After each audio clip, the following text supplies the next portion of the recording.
Hey, finish or fail! We just dropped High Score Girl after Aww. episode 7. Very sad sentence to have to say, because the first 3 episodes were like... This was one of the strongest shows of that summer season this year. Yeah. Which had slim pickings to go around. Oh, yeah. The only shows that... So for anybody who missed it, over the summer I did the Finish or Fail Anime of the Week version, which was where I did like short written descriptions of each episode of shows as they were airing. I dropped basically everything. The summer season was really bad. It was probably one of the worst anime seasons I've been around for, to be honest. It was a really bad season to try to do that. I know that a lot of people are probably going to disagree with this sentence, and they don't... I mean, I don't think many people have gone as far out of their way to watch everything in every given season, to catalog what season every show came out, and to really have like a sense in their mind of what came out every season.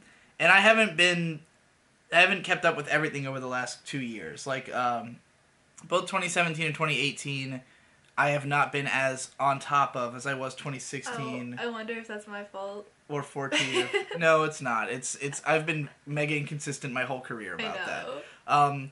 But like, of all the seasons that I have done this thing where I've like sampled every single show, summer was like the worst one. And the only shows that we didn't drop were High Score Girl, Goku Dolls, and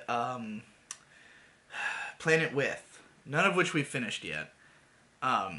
But, like, High Score Girl was, like, our favorite one. It was cute, adorable, the main couple was super lovable, episode 3 was really dramatic and great, and that was the last one we had covered, or that I had covered on Anime of the Week. So we picked it up again, and it just doesn't have the same charm. What bothers you about it now? It was kind of even iffy in the beginning, because, like, the art style was really jarring, and it was really just the dynamic between the two main characters, the dark-haired girl and the gamer boy, that really kind of sold the show. It was, like, really endearing to watch them, and then, like, in episode 3, the gamer girl goes to America for a while, and you're introduced to Side Bitch. Yes. And that's where it all went wrong. In my mind. Yeah, me too. She was boring, and like the other guy's personality is only that he's a gamer. So yeah. It's not that there's no chemistry between them. Yeah. And like, I mean, I like all the video game references and stuff, but like, even from the beginning, it came off as an advertisement. Mm-hmm. Like, they've gone so far out of their way to include, like, all these classic games. They've got all the major developers who were, you know, all the major Japanese developers of the time have, like, sponsored the show in some way. There's all these, like, ad breaks and stuff. The one we just watched had an ad break from Mega Man 11, which is not even relevant to the show in any way. It wasn't even an episode about Capcom in particular, you know? But, like, because the show is at its core about Street Fighter, that's a part of it. But, like, even then, early on, it was more focused. It was like, these two are passionate about Street Fighter, and they also play other games. At this point, the show is just an advertisement for old games. Or a, hey, remember this game? Hey, remember this game? Like, one after another, just constantly. And at first, that was kind of fun, but it wore out its welcome for me. But, like, the main appeal of it, yeah, was the chemistry of the main two characters, because the girl doesn't talk. Like, the main girl is like, she doesn't really speak. She's a rich girl who's not supposed to be into video games, but she's way into them and she's mega good at them. And, like, because of the fact that the boy, as a video game obsessive, is the only one who really understands where she's coming from or her values or anything, because he shares a lot of them, even if he's not as good at games as she is, and his life's nothing like hers. Like, he's somebody who she could connect with, and in spite of the fact that she can't really speak and, like, mostly communicates through fucking physical violence with him, he nonetheless understood what she was getting at all the time. And that's what made them such a fun couple to watch. So then they introduced the normie girl, and that's, like, pretty much what her character is that she's the normie girl. And, like, the whole conceit with her is that she basically has no real personality or individuality. And so she finds it attractive that he does, but his individuality, as you said, is just being into games. So it's like you've got a guy who's really into games and a girl who's got a crush on him who's not particularly into anything, and they are not interesting to watch. One-sided. He doesn't even, I don't think he even realizes that she's into him. Every scene with them is exactly the same. Yeah. It's like he blows her off to play video games. She gets into her own head thinking about how she can't quite understand him, but is fascinated with him. How many episodes did we finish? 7? We watched 7 episodes. There were more after she arrived than before. It was moving so fast in the beginning too. Yeah. Because we really built the relationship between those two, and then just 4 episodes of meandering, and the main girl comes back, but they're not really doing anything. Yeah. Because they had already gotten to a point in those first 3 episodes where it seemed like they basically were a couple. Like, when they are separated, it's such a dramatic moment, and they both seem to care so strongly that it seems like really romantic. But then, after all this time has passed and she comes back, they both seem to be kind of trying to casually approach each other as though, it's the same as it was in the beginning. A lot of backpedaling. Yeah, there's no real sense of, that any of that stuck. There's no sense that, the progression they had made is continuing to be progressed on. It's just, it's like we reverted to before the moment when anything dramatic happened. The moment when the two of them would have had to consider their feelings for each other, And the guy doesn't even, going by what he says in episode 7, it doesn't even seem like he's even thought about the idea that he's, in love with her, He was, trying to figure out what his feelings were towards her, and it wasn't like he was getting flustered or, he was just how would I characterize my feelings, I guess it's not quite like this. It's not quite a rivalry. It's and even though she obviously likes him on some level, the fact that he's being a doofus about it is keeping them at arm's length, and it's kind of just like they've been put back to where they were before, and it's disappointing, especially when there's so little progress, so little opportunity even for progress,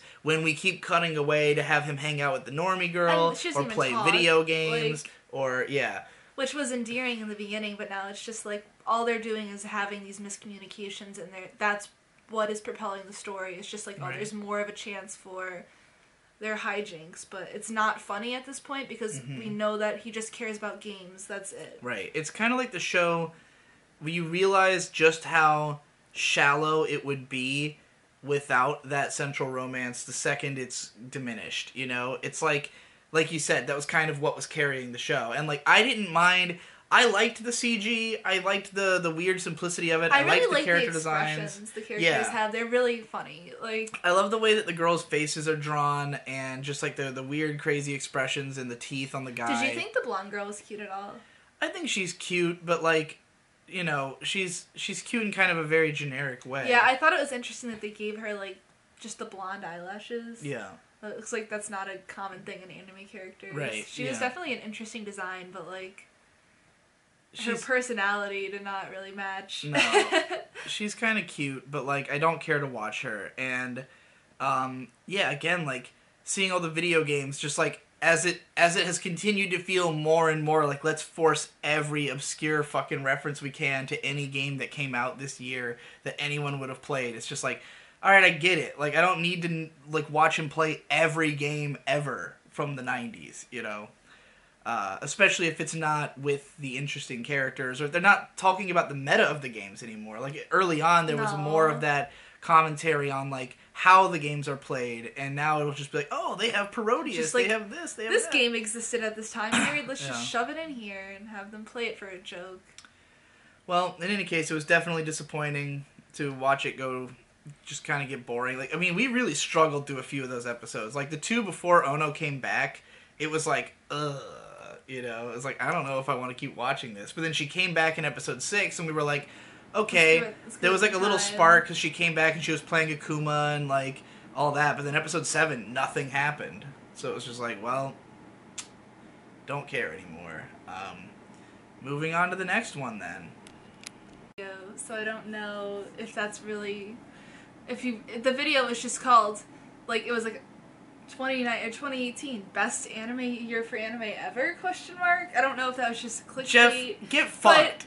That is the most pandering fucking horseshit I've ever heard. We watched the first episode of Seishun Buta Yaro Bunny Girl Senpai whatever. I think that's most of the title.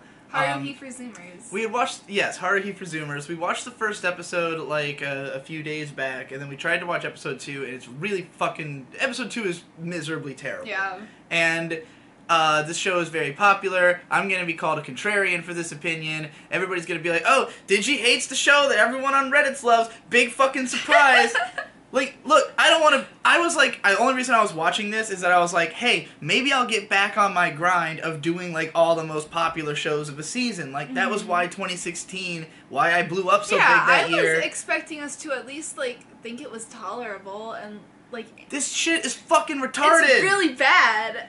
Like, it's really cheesy. It's like a worse Chunibyo and a worse Haruhi. Okay, the thing about this show is that it is exactly like any other light novel. It is no different. However, the anime adaptation, what they've chosen to do is downplay the comedic scenes. They try to make all the comedic and fan service scenes, they don't put a lot of, like, emphasis on them in the way that other shows would, where a lot of the time, like, some of the stuff that would be more of like a dog kind of, you know, reaction in a different show. It's more naturalistic. Zinger. Except that you can still, it's still the same dialogue. It's corny bullshit. It's still the same shit. And then when you get to a scene where, like, this girl ambushes the main character in the park and kicks him in the ass, and then in retribution tells him to then kick her ass in response. And I'm like, how am I meant to take anything seriously after this?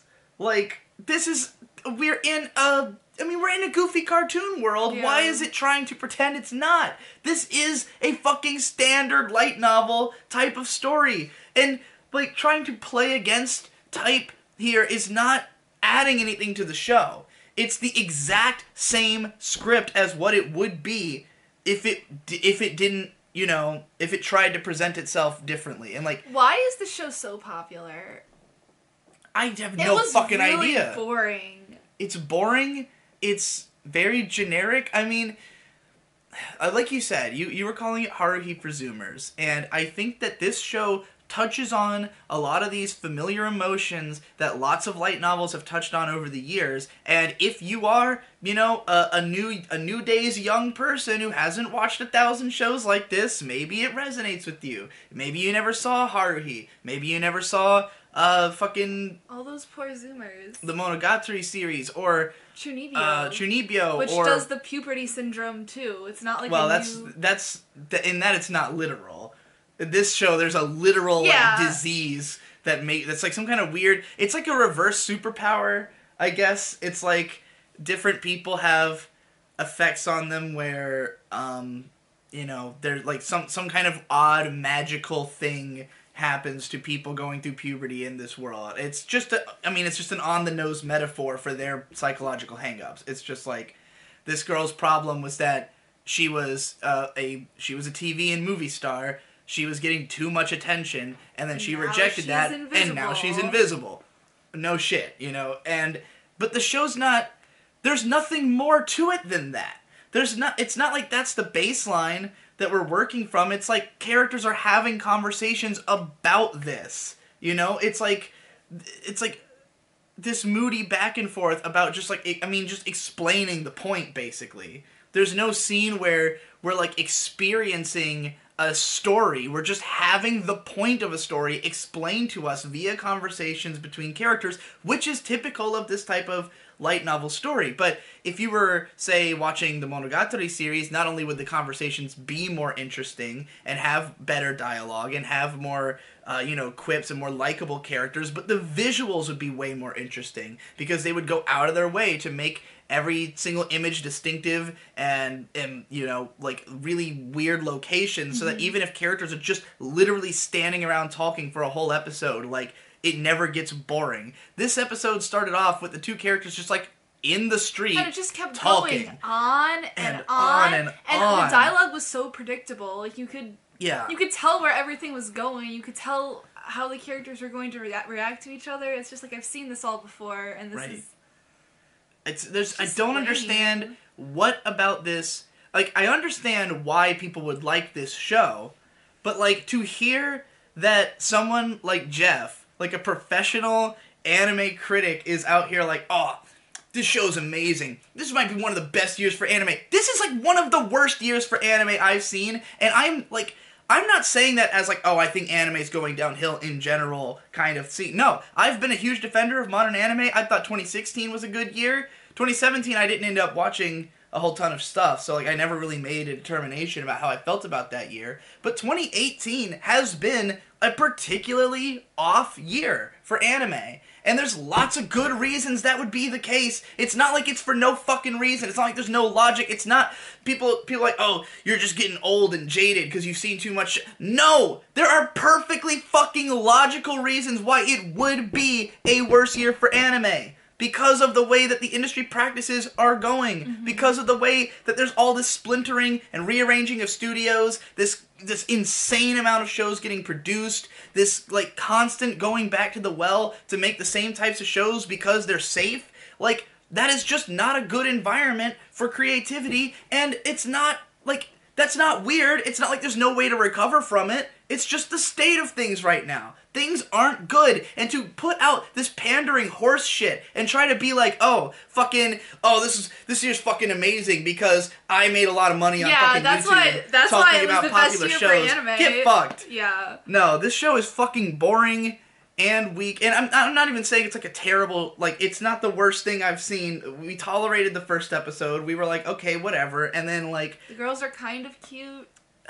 It reminds me of Boku wa Tomodachi ga Sukunai, where, like, the light novel art was really good, but, like, the way it translates to animation is just, like, I just don't think the artists are, like, talented enough to bring these drawings to life in a good way. Like, I don't think they animate well. They're often, like, kind of wonky or a little off model, or just, like, the show has no visual flair at all. It's just set in, like, very standard places. And I don't even think the backgrounds aren't, like, astoundingly terrible like they are in a lot of modern shows. Mm-hmm.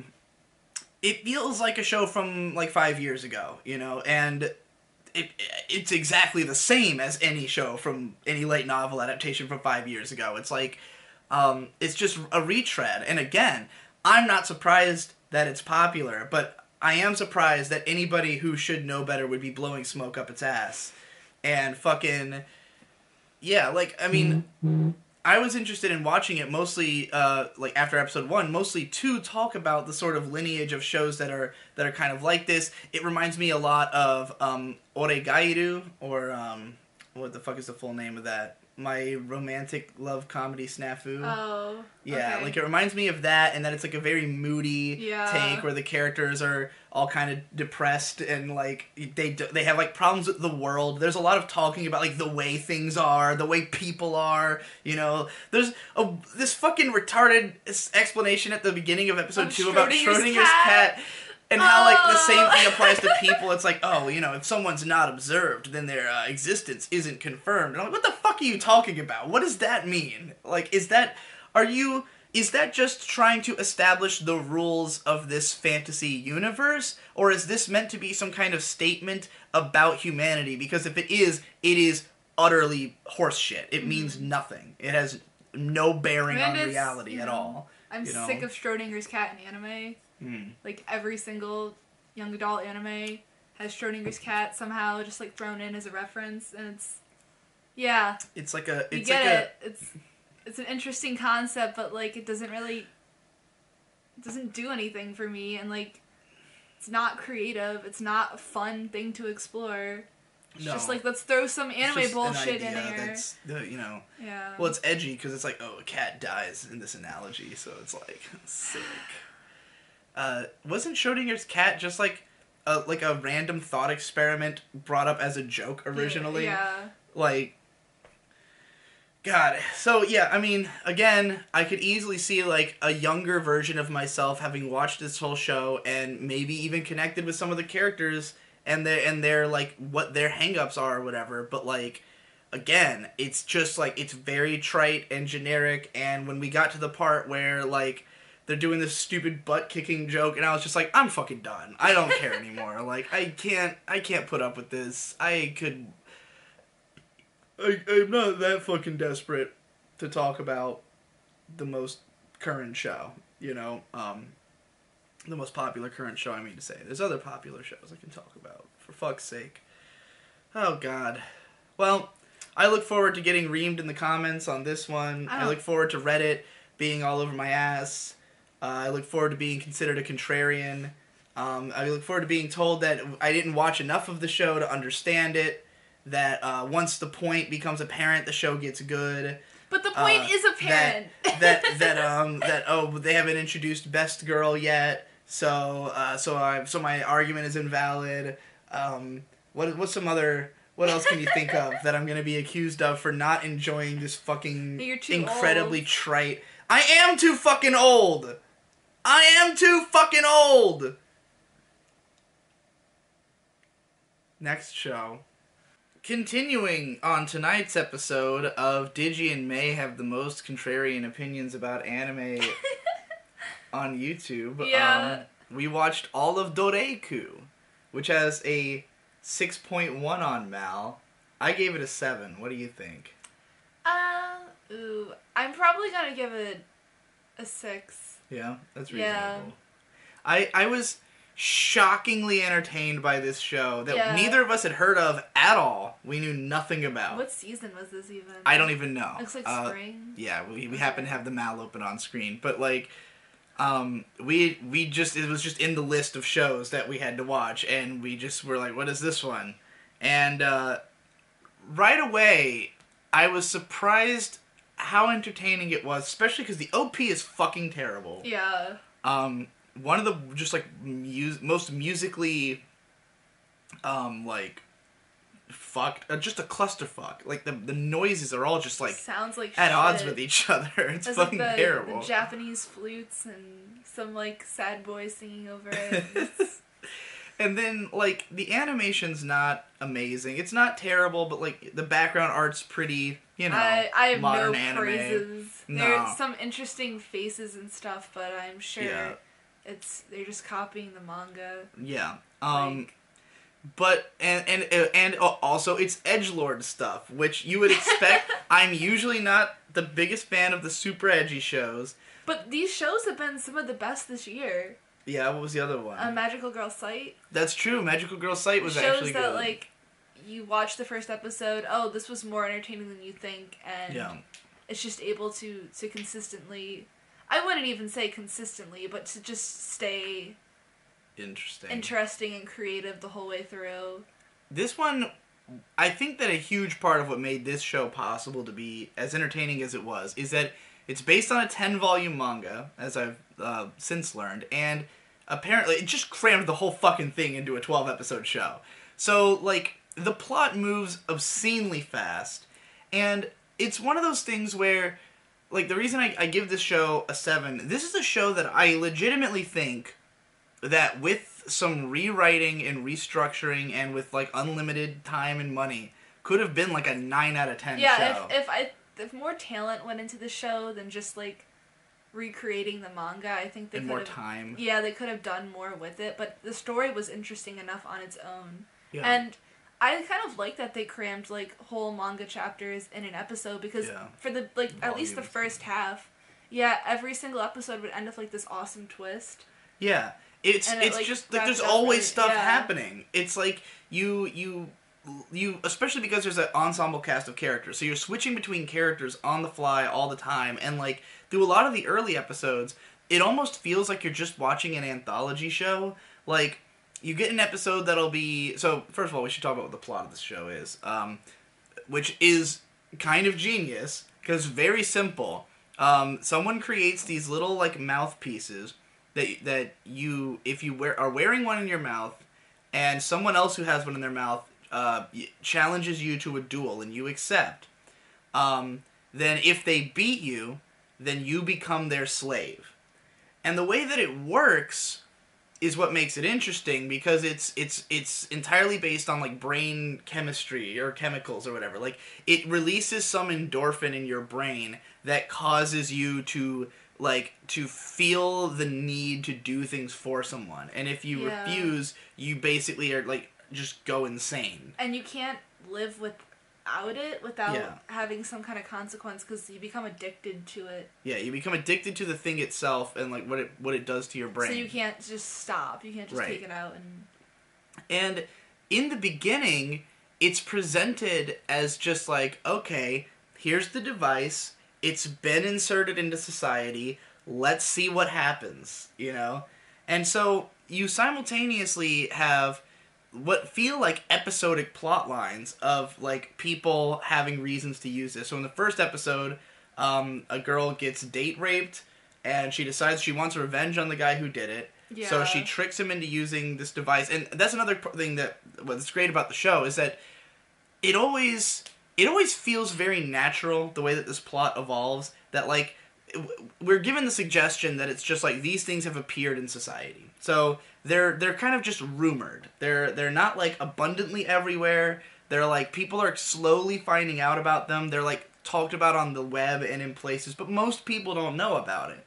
So a lot of the ways that people, you know, get other people to be their slaves is they just trick them. They trick them into putting it in their mouth. They trick them into doing some kind of contest, and it's not really a matter of whether or not the contest is fair or whether you even really legitimately lose. It's just as long as you believe you lose, then you lose. Yeah. It's about the sensation of thinking yourself that you lost the battle. And all of this is interesting because this is all like how the encounters are planned. It's around like this psychological edge, and I kind of like how loose that is, because it allows this story to not have to always tie everything up neatly with a bow perfectly in order for it to work. Yeah. It's like it can be really messy and like all over the place when people like come up with really weird ways to win other people's slaves just because they know it's a psychological game and not like a literal tactical game. And there's tactics involved, but it's all psychological tactics, not like not necessarily all logical. So, yet early on, we're just kind of seeing people, like, just stories of random individuals getting involved, winning or losing, and it's just entertaining, because it's trashy and dark. Yeah, and a lot of the characters that are involved, like, because it's kind of this seedy thing that people don't really know about, it's kind of like black market, and all the characters who get these devices are, like, hosts or prostitutes or, like, gangsters and stuff. Yeah. And it's really good because I think that's what makes the show work, like, fundamentally, is that most shows that try to do some kind of edgy, like, death game or something, it's like 30 random people or 30 innocents or something, like, all get involved in this game, and, like, it's more about, in cases like those, it's like each one represents some kind of member of society, right? Like, you'll have, like, I'm thinking Mayoiga, where it's like, all of them were like disturbed on some level because they were all part of this like website. That's not even a good example because Mayoiga's kind of like this show and it kind of works for the same reason. More like Danganronpa. I haven't seen Danganronpa, but more of like tropes. Yeah, like each character just is the embodiment of like one type of person that exists within society, and so it's like, how would this type of person fare in this situation? This show has an element of that, except that everyone who gets involved seems like someone who would get involved with it. It never feels like it's random. It never feels like people who would not... Like, everybody kind of... I won't say they all deserve it, but most of them do. Like, most of these people have done something fucked up or have fucked up intentions. And some of them are victims, but it's the way that they decide to deal with that. To deal with it that turns them, you know... They themselves... Like... Because of the way the mechanics of the game work, like, you have to agree to a match, you know, in order for you to be involved. And while a lot of people are tricked, none of them is completely innocent in that they decided to go along with it. Yeah. You know, a lot of them put it in for, like, for instance, there's a lot of guys who, like, want to fuck a girl, and so they'll play along with what she's saying because they want to get laid, you know, and then they fuck themselves over by becoming a slave. And so it's also like mostly adult characters. It all takes place in like the red light district in Yeah, I don't think there were any, like, besides the loan shark's daughter, who were like high school age. They were all older, except for Ryuo. He was also like, he was very young though. Yeah. Because normally with like Death Game, it's like a bunch of media. It's always like teenagers. It's always high schoolers. So it was cool to see characters with like more adult motivations. Yeah, and you had like straight up old people too. Yeah. You know, like there was a good age range, and again, because they're all kind of either from like the seedy nightlife underbelly of Tokyo, or they're like just people with kind of a twisted mind. Yeah. You know, people who are into weird shit. And I like that they kind of had a rotating cast between each episode, because the main character, you can kind of argue, is the self-insert kind of character where. Yeah. But it's not always focusing on her, and she's not always the. I would even say it rarely focuses on her. Yeah, there's a lot of like, just episodes that you just don't see her, and you kind of forget what she's doing. Yeah, which is, I mean, because I think if the show focused more on her, it'd be like more annoying. I really do wonder how much was left on the cutting room floor from the manga, because it feels blisteringly fast. Yeah, and it felt like they. There are moments where it almost stops making sense, or where, like, for a little while you're not really sure what's going on until they go back and readdress it and kind of make it clear what was happening in a previous scene. And, like, I just think that because there's such a big cast, a lot of characters, once they've had their one minute of spotlight, they're just around. Yeah. And there's, like, one scene in the last episode, without spoiling, because we'll get into that later. There's one scene in the last episode where, like, two of the older guys are, like, walking around having a conversation. And that was, like, the only time that you really get a sense of just what do these people communicate like, and what are they doing when they're just hanging around their masters. Because, like, most of the show is about, like, a select few masters gathering a large pool of slaves and then just kind of having them around to do things for them. And you often find yourself wondering, like, so part of another part of the rules that makes it interesting is that being a slave doesn't change your emotional state at all. It only means that you just have to do what the person says. It doesn't mean that you have to like it or that you have to want to do it or anything like that. So that's explored a lot in the early part of the show, but not as much later. And so a lot of the times when, like, all the slaves are just kind of hanging around or whatever, I'm just wondering, like, well, they're not different people. I don't know how many orders they've been given. Like, I don't know if they've been ordered to always hang around. I don't know if they've been ordered to, like, not do anything conspicuous to draw attention to themselves. Because some of these people are unhinged. I guess I'm mostly talking about the guy who is introduced as a guy who goes around just beating the shit out of people for no reason. And ends up basically, I mean, once he's a slave, he's just kind of docile because he's just working for... He's just the muscle of the group when you need muscle. But, like, I don't really know what he's doing in his downtime when he's not being called on, you know? That's one of my things I would consider a flaw with the show, is that because it condenses things so much, you don't get to, like, explore these characters outside of their one moment. And I mean, the subtitle of the manga is 23 Slaves and Me. So there are, in fact, 23 important characters in this 12-episode show. Yeah.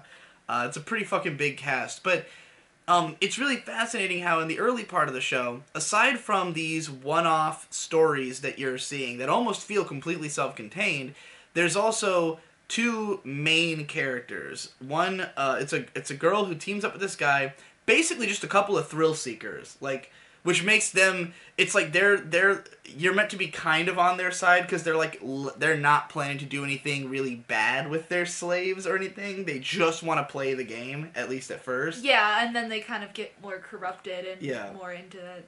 At least one does. But yeah, like, initially, they're just kind of like, we're in it for the fun of the thrill of playing this game. It's kind of a Kaiji-esque. You haven't seen Kaiji yet, but it gave me similar vibes to Kaiji, similar vibes to some other, like, there's a lot of manga that are about, like, the Tokyo nightlife, like Yakuza and call girls kind of thing. You don't see a lot of that get adapted to anime. Weirdly, Gintama has a lot of it because it just is Gintama, but like, yeah, so you've got like that main plot that's going, but it's because it's so broad, it's just like these two want to win matches. There's not really that strong a sense of like narrative drive from their side. It's more like you're just seeing a bunch of vignettes. And it keeps itself entertaining because it bounces between stuff so often. Like every episode has several plot twists. Every episode introduces new characters, new stuff going on. And then as the show goes along and you get into the second half, it slowly starts revealing that all of this was a rich tapestry all along. That, like, all of these people had more connections than you first thought. That, like, there's not as many of these devices as you first thought. That there's actually a reason they've been released. And, like, that the guy who did it is deliberately trying to, like, manufacture a certain scenario. And once all that becomes apparent, I was kind of like, this is kind of genius. Yeah. Like, the way the show is structured is kind of genius. But it also is very goofy. And now we're going to get into spoiler talk, I guess. So if this sounds interesting to you, like, if you want to... Oh, before I go into spoilers, actually, I'll tell you one more thing that I think makes the show work, which is that it's not a death game. That as edgy as it is, one of the rules is you can't make the slaves do anything that would put their own lives in danger. And so... obviously, you still can put other people's lives in danger just the same way you would in real life. If you want to threaten someone with death, you can. And people could feasibly get killed for the same reasons they could in real life. It's just that it's not a consequence of the game. And therefore, it's always building on itself because nobody's ever being cut out of the story. It's like everyone remains relevant. And even a character who you thought you'd already seen their story, like, they come back again, and you're like, oh, shit, like, yeah, of course, that guy's still around. That's got consequences going forward. So I think that it just endears you to the characters more when you're not expecting them all to die.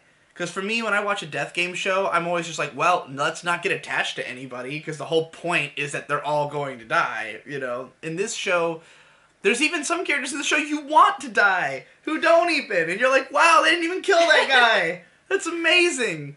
But yeah, so that's my recommendation. But more of the stuff that is worth like complaining about, sort of, we'll talk about in the spoiler section.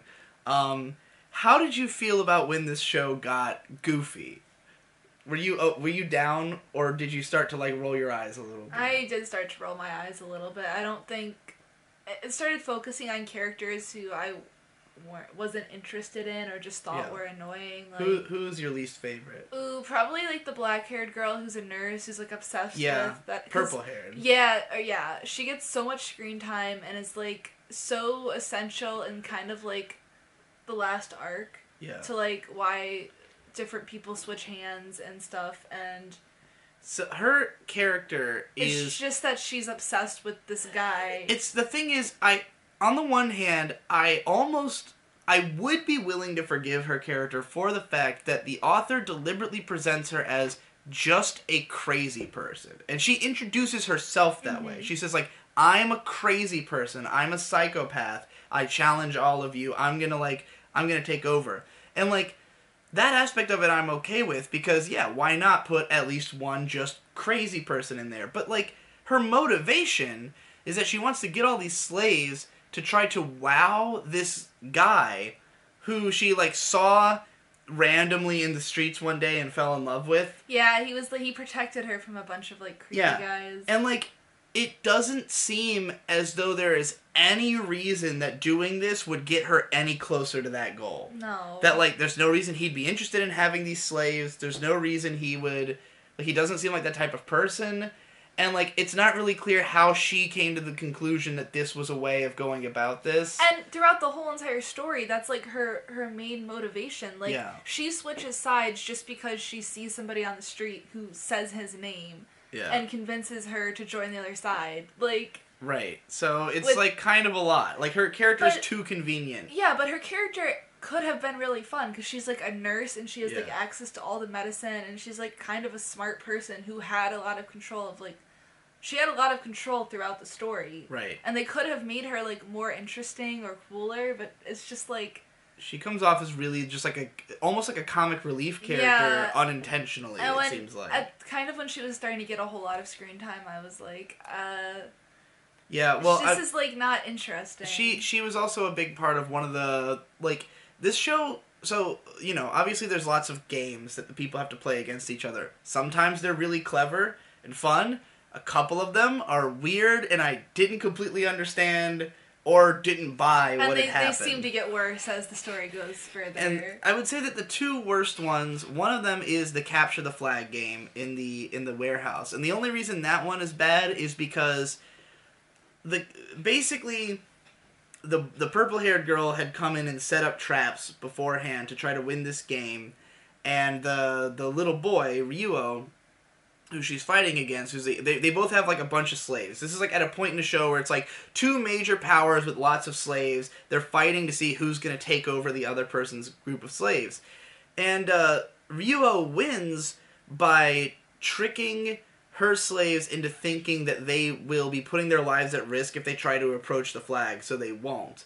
But, like, the specific way the scene plays out makes it seem... It just wasn't convincing enough that they would have believed that. You know, not only that they would have believed they couldn't access the flag, but there was, like, one girl who was, like... She was up in the rafters, and the lady tells her to jump down, and she's like, I can't jump down, it's too far. And I was just like, couldn't she just go around? Couldn't she find another way? Like, it was also how did he know she wasn't going to be up there? Ryuo had, like, more slaves than were at that particular game. Some of his guys weren't really there. Explained, like, why the rest of his team wasn't there. Certain characters kind of just disappear especially the character Zero. The purple-haired girl, she set up, like, traps beforehand, but how would she have had time or been able to do that without knowing what the game was? Well, she did know. She says something like, oh, so it's just what we agreed upon in the email.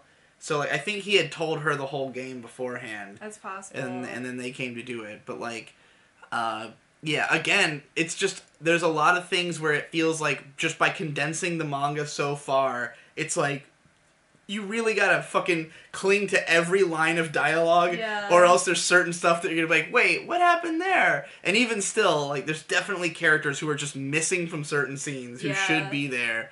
I also didn't like that the stakes didn't feel very high, because it was just like, if you knocked the person over or tripped them, then they were out of the game. Yeah. And it's like, up to this point, we saw, like, the blonde girl with the eye patch, like, eating a fucking fork. Yeah. Because, like, they'll do anything. Yeah. Like... It's kind of inconsistent how, like, dark or edgy or crazy the show is, which I don't mind so much. I like that it has some levity to it, and that, like, the characters become more endearing as the show goes on. But it almost felt like, as the writer gave the characters more personality, he felt more bad about putting them in bad situations and, like, lightened up a little bit. Like, there's not as much, like, rape and, like, just, like, beatings as like, in episode, like, 3, a guy, like, grabs a girl and just, like, beats the shit out of her and tells her to fight him in a duel. Yeah. Which, incidentally, that's another huge letdown, is that girl and the trans girl who was, like, in love with her, they did nothing. Yeah, exactly. They really contribute, like, because a lot of the characters, even if they are just a slave through most of the show and they don't really do a whole lot, at least their backstory is really endearing, or like, just logical, and, like, it makes sense for them to be there. Like, the guy who's, like, Ryuo's right-hand man is, like, this businessman dude who, like, kind of looks like he's, like, some kind of secret agent, but it turns out he's actually just kind of a pathetic businessman who had been dragged into this. And, like, when you learn his story, you're like, okay, cool, I get why he's here. He's relevant to the narrative because he's, like, the main, like, dude on their team. He's, like, the main liaison between everybody else. You've got this girl and this trans girl who, like, their introductory episode is mostly it's really weird because they go out of their way to show you their introduction and then really do nothing with those two characters. They basically are just around and it was just for the rest kind of of the show. Set up to, like, show you the dog. Yeah. So which was the really dog, weird. the dog. So this is where the show gets really fucking goofy. Is that there's this dog, who's, like, the main girl's dog, who is, like, has a consciousness. Like, he the dog... understands people's motivation. He can, like, understand English, and... I mean, there's a whole episode where he's narrates... narrating it. He narrates his own backstory. And honestly, the fact that they took it so far made it entertaining. Like, I'm not gonna say that I was not entertained by the dog's arc. And it was a great excuse to give us the backstory of why all of this was happening. Because it basically turns out that there was a scientist who was creating this technology as a way to train pets. But it's so funny, though. Like, if it's to train pets, why would he call it, like, the slave control machine? Like... Yeah, it's pretty funny. But one of the other researchers takes this research... And he goes and he releases them selectively to the public, and the real reason he's doing it is to data mine. And he actually has one that that can control anybody who's lost in a match. He can automatically make them his slave by making them relive the feeling of having lost through like an amplification thing. And it's actually like all the stuff that happens in the show that seems like it would be bullshit has a surprisingly good explanation. And they explain it with, like, Pavlov's dog. Yeah. And it was refreshing to hear Pavlov's dog instead of Schrodinger's cat. Pavlov's dog gets brought up in anime a lot, too. I know, but, like, it's an actual psychological phenomenon versus Schrodinger's cat, which is kind of just, like... Yeah. Cats in the bag. A thought experiment. Yeah. Yeah, the idea that, like, because this villain shows up, and all he does is, like, snap his fingers once and a duel begins, and then he snaps them again, and the duel's over, and you lose. And so, like, it seems like he's just this unstoppable force. But then when you find out that it's just because he's, like, using this thing to initiate a Pavlovian response, it's like, oh, okay, that makes enough sense. In a universe where this technology exists. And if you haven't lost a duel, then you are unaffected. Yeah. So he's, like, not invincible. So it's really, like, I would almost say that sentient dog is kind of the most ridiculous thing that happens, unless we are to believe that Zero is, in fact, possessed by his mother's ghost. So, about halfway through, like, or not even halfway, early into us watching this show, because in the early episodes, it was kind of like... we were always surprised we were still watching it. Like, episode 1, we started up and we're like, alright, this seems... But then, like, as it went, it's like, well, that was kind of entertaining. Yeah, it's like... It was pretty entertaining. Once we got the conceit of the show, I was like, I've seen a hentai do this better. Yeah. But I found myself watching it, and I'm like, this is actually, like, interesting and fun. Yeah, and the way that the first episode is structured... it's really fascinating because the show will jump around its timeline a lot. And it'll, like, show you something that you don't know what the fuck it is. And then a few minutes later, because you saw that, then when you get to that situation again, you're like, oh shit, that's where this is going. So, for instance, the rape scene in the first episode, it's like, we see a car that's, like, moving down by the docks. And it looks like people are fucking inside the car. But we don't know who it is, and we don't know the situation. Later on into the episode, we see where this girl and this guy who are on a date, they had met online. They're on this date. He drives her out to the docks, and he asks her for a kiss. And as they're going into this scene, I'm like, oh shit, is he gonna rape her? But I'm not sure because I'm like, well, they showed it to us earlier, so that's obviously what they want us to think is going to happen.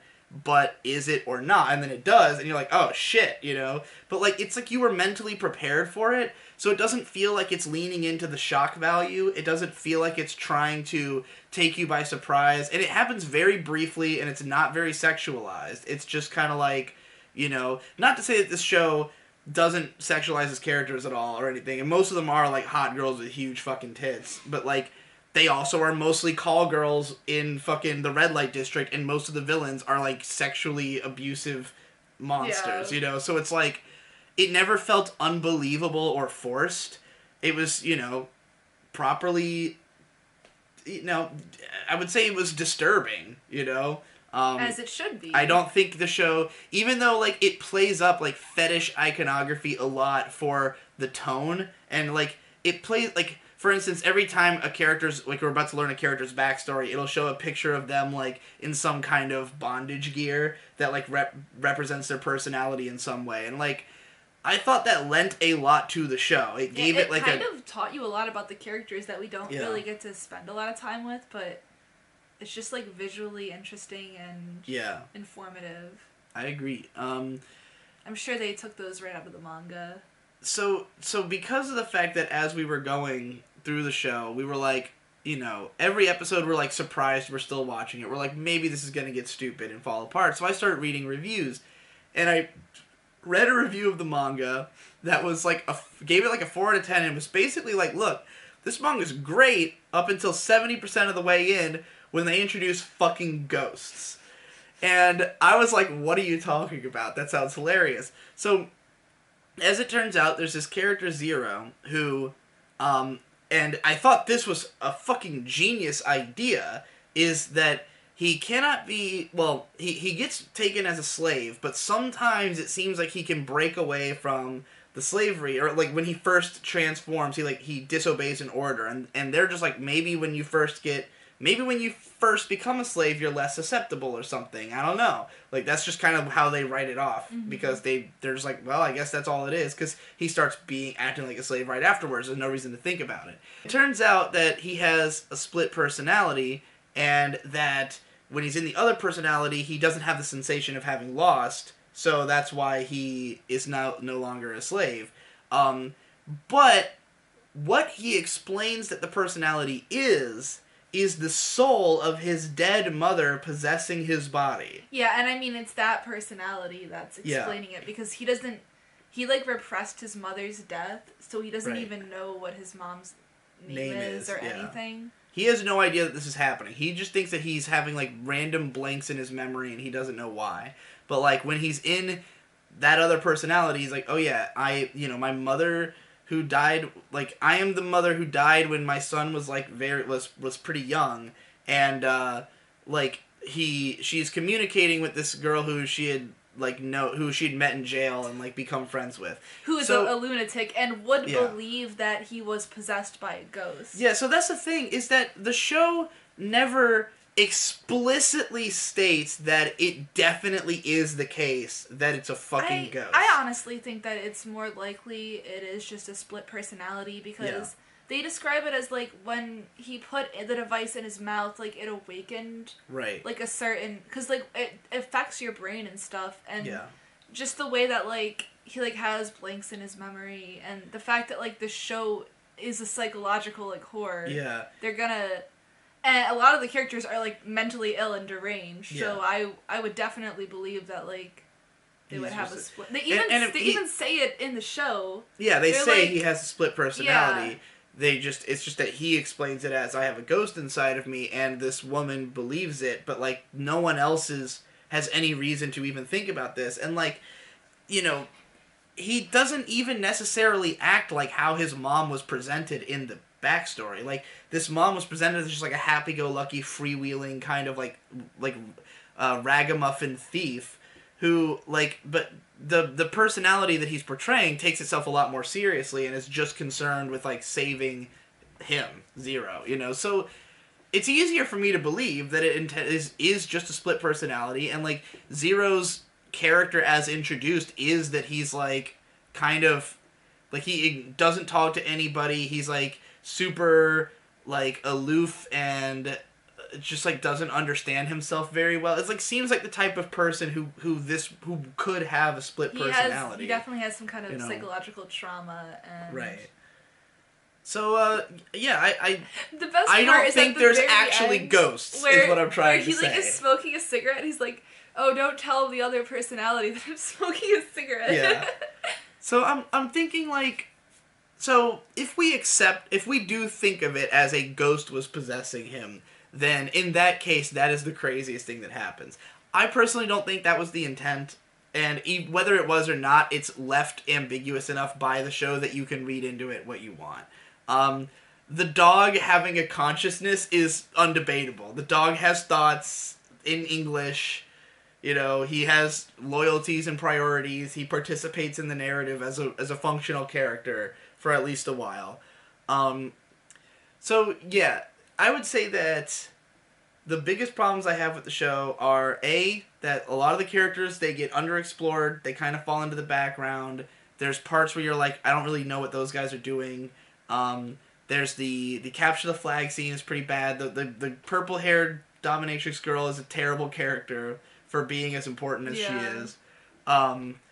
And the scene where they trick the like loan shark guy into joining them is confusing. Yeah, by who could make the most money in like an hour or so. Yeah, so the idea is that they had to see who could produce more money in an hour without using any computers or phones or drawing anything out of the bank in that hour. So what the girl has done is that she manages to raise 1 million yen in the span of this hour.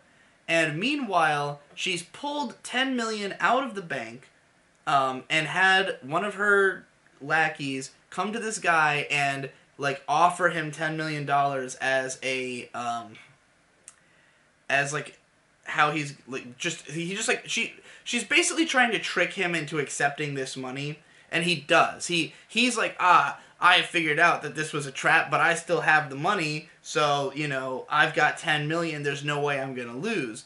And meanwhile, like, the amount that he had, because initially was just gonna gather money from all of his local business and so he gathers 900 grand. So he's got 900,000 yen, and then he is given 10 million by the girl.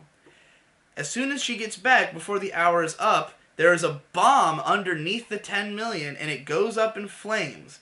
And therefore, the guy only has the 900,000, and the girl has 1 million. However, the fact that she was able to raise 1 million, there was no plan. They just managed to do that. Like, her and her slaves just ask a lot of favors and managed to raise 1 million. But she had no way of knowing that the other guy only had access to 900,000. Like, there's no way she knew what number she was trying to beat, and it seems kind of unreasonable that she was able to raise that amount. And moreover, they already have the 10 million. So why didn't they just have him offer this guy 6 million, keep the other 4 million, send the 6 million up in smoke, and have 4 million? Or any other combination of numbers. Like, I don't think it had to be all 10 million for this to make sense. Stupid. Except that in the narrative, they wanted to have an excuse to destroy the $10 million. Because the $10 million itself was important to the story in other ways. Mm-hmm. So, like, destroying it had purpose narratively, but it didn't fulfill the purpose of this game in a satisfying way. Yeah. That was annoying. But, like, those issues aside, like, if those issues weren't a thing, like if everything I just complained about was not a thing, I would have given the show probably an 8 out of 10 just on the basis of its merits. I think that if it had been longer, given time to breathe, had like better animation quality and stuff, it could have been a strong 8 to a light 9 just on being well written. And like you know, aside from the plot, the places where there are little bits of holes, like the overall plot is very well constructed and keeps you thinking like, God damn, I can't believe that character's fucking relevant. The final villain. Yeah, he was introduced at the start of episode 1 as like you know, shows like this always have like the one game that introduces the concept. So we just see this guy like beat a girl at a game of cards and then tell her to fuck him, and she says, "Yes, master." And that's like how they introduce the concept of this whole thing. Very edgy way to open the show. That guy ends up being the final boss. And he kind of comes out of nowhere at the end, and it's just like, all these people trying to fuck with me. But again, the reason it works so well is that at the beginning of the show, you're thinking of this as something that's spreading through society, and who knows how many people have it. But by the end of the show, we know there's only like 23 of them, actually, and that, like, everyone is relevant. Everyone who has one is important, you know, so, like, it feels right that the people come back. I think they gave it to 24 people, so it'd be like chess. Oh my God, you're probably right. Because they had the younger boy, like, playing chess. Yeah, and the show is 4D chess for sure. Yeah. I mean, the ending is there's a bunch of what I like to call Xanatos pileups. You're a TV tropes reader, right? Do you remember Xanatos gambits? No. A Xanatos gambit is when you your plan is that you predicted what the other person was going to do. Okay. Also known as a Joker gambit by some people. Okay. But there's the concept of a 30 Xanatos pileup is when that just keeps... It's like, you fell into my trap, but it was actually your trap, but it was actually my trap. Was predicting that you would fall into your trap. There's a little bit of that. It never gets too stupid, but it's always entertaining. And you can believe... I mean, the characters who are tactical are like well established enough as intelligent that you believe that they are able to do these things, and like other characters are just dumb. Like a lot of the characters you believe that they would get into the situation because they were already fuck ups. Yeah, it was a mistake that they got in the game, and they're just along for the ride because they're pawns. So anyway, I enjoyed this show. How did you feel about the final villain when he was like chasing everybody? Oh, I loved it. He made all of his slaves like play a survival game. He makes them all run around in the forest in their underwear while he shoots them with airsoft guns. Because he's like he's like a military otaku. Like he's just like angry fucking guy. Like that's what makes him such a perfect villain. Because the show is setting up. Like, in this last stretch, they already pull a surprise the villain is someone different from who you thought. Because throughout the early part of the show, it's always setting up this Ryuo person as like, oh, this big bad waiting in the wings gathering slaves. Well, eventually you find out Ryuo is just a kid, and that he's just trying to save his mom. And as soon as they make Ryuo sympathetic, you immediately realize, well, he can't be the real main bad guy, so then they introduce the Psycho Girl. And the Psycho Girl comes in, and you're like, okay, well, she's just fucking crazy. But, like, she ends up losing to Ryuo and getting, like, subsumed into his group. Then they introduce what seemingly is the real villain. The guy who... The guy who has the best device. Yeah, he's got the best device. He initiated all this in the first place. He's a star. He wants to take over the world. Yeah, he represents himself with a star on the map. Only for him to get tricked and usurped by just some angry fucking sociopath. Like, just some angry guy who's just like, fuck everyone, I'm fucking all these bitches fucking ignoring me, everybody looks down on me, fuck all these people, and then he captures everybody and makes them, like, he does he does what, because he was the first person we saw on the show, what it was established that these things would be used for. It's like, when you hear about the idea that you can make someone else your slave using this, like, what you're assuming is that people are going to use this to like, rape and torture each other. And the whole early part of the show leans in on that idea, only to peel it all back. Because, like, even some of the stuff, like, early on, there's this character, Julia, and we see her, like, they had posted images online of her, like, in these, you know, extreme, bondage scenarios, where she's got, like, all, like, her arms are tied up with thorns and shit, and, like, they had presented it as, oh, we were trying to see how far we could go with torturing a slave. Well, it turns out later that it was all a ploy. That, like, that was just a setup in order to get people interested in the devices so that this kid could obtain more slaves. Yeah, get more slaves, and he just wants them for their money so he can try to pay off his mom's debt to these loan sharks. Yeah, he doesn't do anything with the slaves. Like, you would have this impression that he, like, is the sadistic guy who's, like, having sex with them all, but, like... It turns out it's not at all the case. And so, in the midsection of the show, it almost has this weird feeling of getting lighthearted because all these reveals have made it out that, like, some of the people who are supposed to be the big bad guys are actually some of the better people. And, like, most of the slaves are the assholes. The slaves are the ones who were the, like, violent, murdering rapists and shit. So you're kind of like, well, damn, I guess maybe the villains aren't the worst. And then, like, you know, the central villain comes out and it's like, okay, well, this guy's obviously a shitbag. But no, in the end, the real villain is the guy who actually does want it just for the purpose of having slaves that he can molest and shoot with BB guns. So it's like, it all comes full circle. I really think that the structure of the show is pretty genius. But, you know, it has its issues. Do you have a favorite scene from the show? Oh, favorite scene? Mine is when the girl eats the fork. I'm really sad that, like, her character just kind of gets left at the wayside. Everybody kind of gets left at the wayside, like, eventually. I mean, because a lot of them just didn't have that complex of stuff going on, and there's still some stuff that's pretty unresolved by the end. For instance, several characters should be in prison, and there's no suggestion of any real comeuppance happening to them beyond what's. I mean, throughout the show, everyone has gotten so fucked up that like the loan shark guy was trying to blame the fire on the building on that guy. He was like gonna turn him into the cops and on the bad guy, but I'm talking about like the guy who just beat the shit out of the girls in episode 3, or the rapist guy from episode 1. Both of them just seem to be able to go free at the end.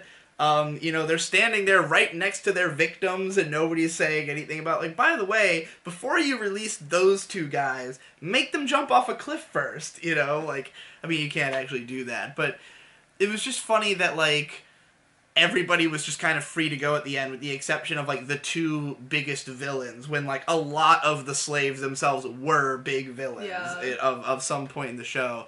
And also, like, Julia's relationship with Seiya's never resolved. Like, she surely knows that he only threw her out because he was a slave at some point, but she's just she's so dedicated to Ryuo that she doesn't seem to even give a shit about him anymore, so, yeah, I mean, I guess she's pretty fucking crazy herself. They're all pretty crazy. They all need Jesus. Yeah. I don't know if I have like a favorite scene or anything, but it was just a fun ride. Oh, my favorite scene is probably when the dog is first introduced as a competitor and he bites the guy's dick and beats him. The guy loses to the dog, and then the other dude comes in and just like makes fun of him for losing to a dog. That shit was hilarious. Yeah, I enjoyed it. It definitely deserves more than a 6.1. It's got a lot of... I can tell this is a show that's very contentious. A lot of people feel different ways about it. Personally, I thought that, like, if I was going to have to watch a show like this is one of the best examples that you could...